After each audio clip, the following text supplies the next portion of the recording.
Новый дом вскоре появится у футбольного клуба «Уфа». Строительство стадиона «Нефтяник» выходит на финишную прямую.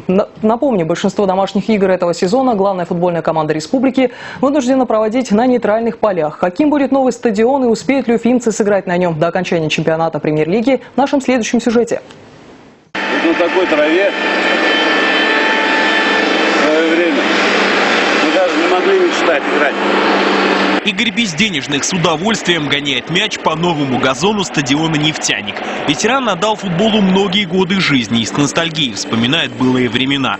Но с инфраструктурой, которая совсем скоро будет у клуба «Уфа», ничто не идет в сравнение.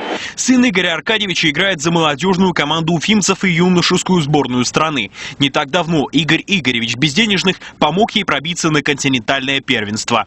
Отец надеется, что вскоре сын будет играть на новом стадионе за главную команду, а вслед за ним потянутся и другие воспитанники башкирского футбола. Когда маленькие дети приходят на этот стадион и смотрят на футболистов и знают, что один из них, независимо, то будет Безденежных, Кречетов или Якубов, что он вышел из такой же обыкновенной уфимской семьи и просто так вот пробился в команду мастеров. У них будет желание играть в футбол и повышать свое мастерство. А пока на новом стадионе проходит последний этап подготовительных работ.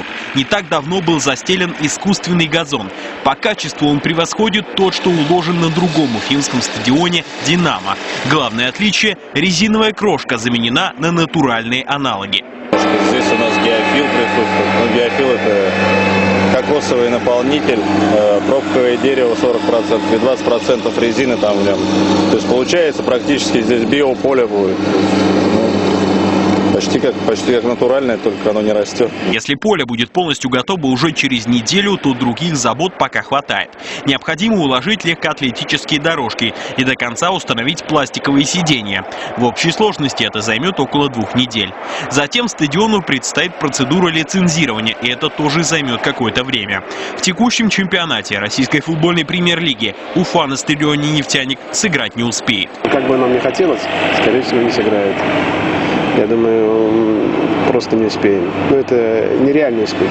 Но уже в следующем сезоне стадион «Нефтяник» примет не только игры мастеров главной футбольной команды Уфа, но и ребят из детской школы. Для них спорткомплекс будет располагать помимо главного еще 3 искусственными полями. Их укладка также проходит в эти дни.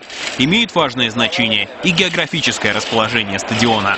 Новый стадион станет не только домом для футбольного клуба Уфа и его болельщиков, но и едва ли не единственным крупным спортивным объектом в северной части столицы республики. Ну и, конечно же, центром притяжения сотен мальчишек, которые мечтают сделать футбольную карьеру. Строители заканчивают свою работу. Теперь дело за новыми победами футболистов.